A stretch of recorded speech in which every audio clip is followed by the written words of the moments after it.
نه تاسو اجازه ورکړئ چې سلطان صاحب کوم مثال لري هغه به واورو بیا زه دې دواړو باندې داسې یو بحث کوم کنه زما بحث دا نه دی زما بحث دا دی که موږ د یو ملت په حیث باندې اوازه د حقیقت نه څنګه جدا کولی شو یعنی هیڅ داسې فکر مه کوئ کنه یعنی دوه انسانان یاستئ لس انسانان یاستئ یو اوازه راځي یو خبره راځي وایي دغه فلاني فلانکی شی غلا کړی دی کنه څنګه یې ثابتوئ دغه اثبات خو لاره لري کنه دغه ټول 10 میلیون یا 20 میلیون نفوس ته دا خو اقتداعات په سیاسي بحث کې چې څوک یو خبره کوي چې پوښتنه وکړي ریفرنس به زه درته درکړم کنه خو ته خو غوږ ونیسه ګوره مګر دا داسې بحث کېدلی شي که نه تاسو داسې رد کړله چې ګوره د طالبان چې د بولدک نه راووتل خلکو وویل چې د طالب په ټانک باندې مرمۍ نه لګېږي چې کله مرمۍ په وار کې د ټانک ته چې ورسي ځان ته چپ کړي او په مغه ویره باندې ټول افغانستان ترې ونیولو هېڅ حقیقت یې نه درلودله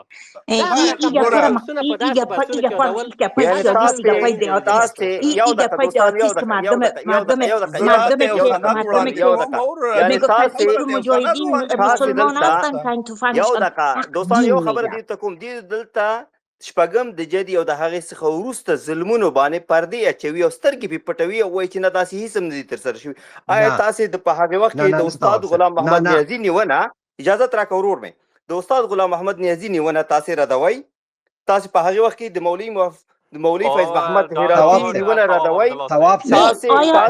محمد نبی محمد نیونه ردوئ تاسې د مولوي رؤوف نیونه ردوئ شهید محمد موسی شفیق شما دینایی میکنید چشمپوشی میکنید شهید موسی شفیق صدر اعظم فرمان افغانستان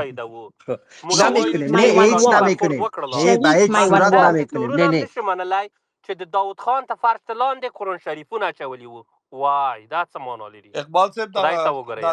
لکه ځان باندې ریښخند وایي خیر ګورئ تاسو 3 نفر بحث کوئ اکبري صاحب یو نفر ګوره اکبري صاحب موږ داود خان ته احترام لرو داود خان ته احترام لرو په مظلومانه ډول باندې په شهادت رسېدلی دی د کورنۍ سره په مظلومانه توګه په شهادت رسېدلی د ماشومان سره زنانو سره کورنۍ سره د شک نشته خبره دا ده چې یعنی تاسو داود خان په خلاف جهاد نه دی کړی یو د داود خان اوله دوره د کودتا دوره تاسو لږ وګورئ سل په سلو کې دا سره منو دا سره منم زه به سوال دا لرم چې تاسو یعنی تاسو دا یا سنو باندې جواب ورکوئ تفصیلی جواب ورکوئ تاسو او یا دغه د اسلامي نهضت چې کوم غړي دوی د داود خان په خلاف باندې جهاد نه دی کړی یعنی او د جهاد کومه فتوا هم تاسو نه لرله د داود خان په خلاف جهاد فتوا چا نه ورکړي د کمونستانو په خلاف ورکړي و چې کمونستان د داود خان نه خو کمونستان خو دولت کې نو ګوري داود خان دا سره منم چې ملګری تفصیلی تفصیل سره جواب واوروس چې کله اجازه ورکړي جواب وین کیته د وخت ورکړه ته تفصیل سره جواب ورکړي کې یا سنو سره ورکړي ما یا سنو سره درته جواب در نه کړ تفصیل دا ده داود خان کودتا د کمونستانو په مرسته وکړه د چپیانو په مرسته کودتا وکړه کودتا کې واک ته ورسېدلو په دې کې هیڅ شک نشته دی داود خان په خپل ښه شخصیت دې کې شک نشته دی خو د حکومت کلیدي پوسټونه ټول د چپیانو سره په واک او اختیار کې او هغوی ځکه اسلام پال مشران او علما ونیول او بندیان یې کړل ځینې پکې په شهادت ورسول ځینې پکې هجرت کول ته اړ شول چې فرار وکړي کاملا صحیح شو دغه خبر اوس د همدغه شرایطو په اساس باندې تاسې د هغه وخت د حکومت چې داود خان او د خلقیانو د پرچمیانو شریک حکومت د دې خلاف جهاد اعلان که نه هم کړی دی آیا تاسو کومه فتوا لرئ دلته زه خو ګورئ زه خو ما د هېڅ شي ادعا نه ده کړې زه د هېڅ شي ادعا نه لرم زه تاسې نه سوال کوم چې تاسې ویلي چې د داود خان خبره د سره منم دا خبره تاسې نه هم پټه نه ده ما نه هم پټه نه ده تاریخ کې لیکل شوې ده چې داود خان سره پرچمیان ډېر نږدې وو حد اقل دغه خاري خلقیانو پرچمیان ډېرو سره نږدې وو د دې خبره کې زه نه مې رد کړې نه مقابل کې ولاړ یم صحیح ده ولې یو فکټ به اسټابلیش کوو نه یو فکټ دا دی چې موږ د کمونستانو د چپیانو په مقابل کې د هغوی د الحادي مفکورې په مقابل کې تقابل ته راوتلي دښمني شو دا خو سیاسي دښمني ده دا عقیدوي نه ده هیله کوم دا شخصي نه وه عقیدوي وه زه سوال لرم که زه تاسو نه سوال جنګ نه و زه تاسو نه سوال کوم زه تاسو سره سوال کوم د دې نه مخکې چې کمونستان کودتا وکړي او رسما حکومت په لاس کې واخلي تر دې مخکې په افغانستان کې چې کومه جګړه شوې ده تاسو ورته جهاد ویوئ که نه ویوئ کوم شي ده د داود خان د حکومت مقابل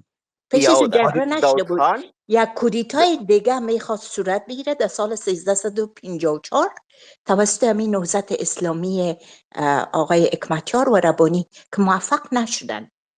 فقط پنشیر و لغمان. یعنی شما فکر میکنین خب این ما یک بحث دیگه دارم. اینو باز من نمیفهمم. ما کدام فکت استابلیش نمیکنم که میگم حقایق دیگه نمیخوایم که چیز داشته. یعنی بحث اجازه است کلی ما بحث میکنیم نی. این به حیث یک طرف سیاست خلقی و پرچمی بودن، به حیث طرف دیگه سیاسی نهضت اسلامی بود. شما میگین که او میخواستن کودتا کنن، باز شکایت میکنین که او رو بندی کرده بودن، یعنی چی رقم میشه؟ یعنی اینو باشین ما براتون کلیر کنم. خب در زمان داود خان ما گفتم، در زمان جمهوری داود خان نهضت اسلامی میخواست کودتا کنه سال 1354، یعنی 2 سال بعد از اینکه داود خان سر قدرت رسیده بود، اما موفق نشدن. شاگرد پانتون کودتا میکرد. خب اینیالی بیایم همین بحث میکنیم. یعنی ما این گپا گفتیم، تواب صاحب تشریح کرد و ما قبول کردیم که داود خان به کمکی کمونستا و چپیا به قدرت رسید. زبی صاحب تلک صبر که دا بحث دیر جالب ده دغه بحث کې شاګردان د توانایي لري د پانتون سي کودتا وکي دا نه خبره دا نه ده که یو نفر ګوري نه که یو نفر هم پاتېږي او د وخت حکومت چالش کوي او ورته وایي چې زه په تا کودتا کوم، به دا شکایت حق خلک د مند لاس ورکوي چې مثلا زی بندي کړي او مثلا تواب صاحب وایي چې مولوی صاحب هم بندي کړي او ډاکټر صاحب هم بندي کړي او محمد نبی هم بندي، دا ټول بنديانو. نو چې ته خو کودتا کې خود ته خلک بندي کوي. دا غرازیا خورم چې دا خو د لګزر صحیح وغږیږي. تواب خورور زه ته تواب ټول یو سند کیو، منګه حق نه لرو په دوه غږیږو، په نواوریانو غږیږه. زه ورور د خلک یې کوم داود خان مړ ده، موسی شفیق دغه وخت پازلیو. ډاکټر صاحب ته لطف وکړه، نه د خلکو ته اجازه وکړه چې دا خلک 15 بجې د سار دي او ناس دی باس کوي. اقبال صاحب وایجران دا که د پلار دا پاور دا د زما لاس نه ویني. ها عبدالجبار صاحب تاسو ته به وخت درکو، بیا به بیرته راشو دي نور دوستان تاسو خبرې وکړئ. اول د هر څه نه مخکې نه السلام علیکم ورحمت الله وبرکاتو. د سپیس ټول ګډونوال مشران کشران ټولو ته داسې دا ښه چې مخکې دلته ډاکټر محمودي صاحب د یو نیم ساعت مخکې لاړل، دغه ټوله فوکس د مجاهدینو پر هغه باندې دي، اعمالو باندې یا ښه یا بد، او اصلي عنوان هم دی د شپږم د جدې په اړه بحث. نو اصلي بحث نه بل چېرته لاړې. تاسو د شپږم د جدې نه وروسته د بعضې خلک زه په دې قانع یم چې کومه تنظیم جنگی چې سوي دي دا یعنی غلط کار و، دا نه منم من حیث د یو مسلمان، من حیث د یو افغان او بیطرف چې اوس د هیچا نمایندګي نه کوم. خو دغه د جنایات چې کوم د پیلګون د پلچرخي 24م د او د هرات 40,000 کسان چې شهیدان سو، د کابل د چیندول او داسې د کابل نه چې راوته لوګر خواته تر خوست پورې داسې جلال آباد خواته راوته، یعنی کابل ښار به جوړ و صحیح ده. داسې نور ولایتونه دغه جنایاتو باندې ولې څوک نسته چې ځواب ووایي چې دغه 2 میلیونه کسان شهیدان سو او 1.5 میلیون نه زیات معلولین سو، 15 میلیونه دې ته اړ سو چې لاړ سي پاکستان ته او په څه رقم بېرحمانه توګه روسان بمباریان کول، څه رقم بېرحمانه ظلمونه کول. په لغمان کې 300 کسان دغه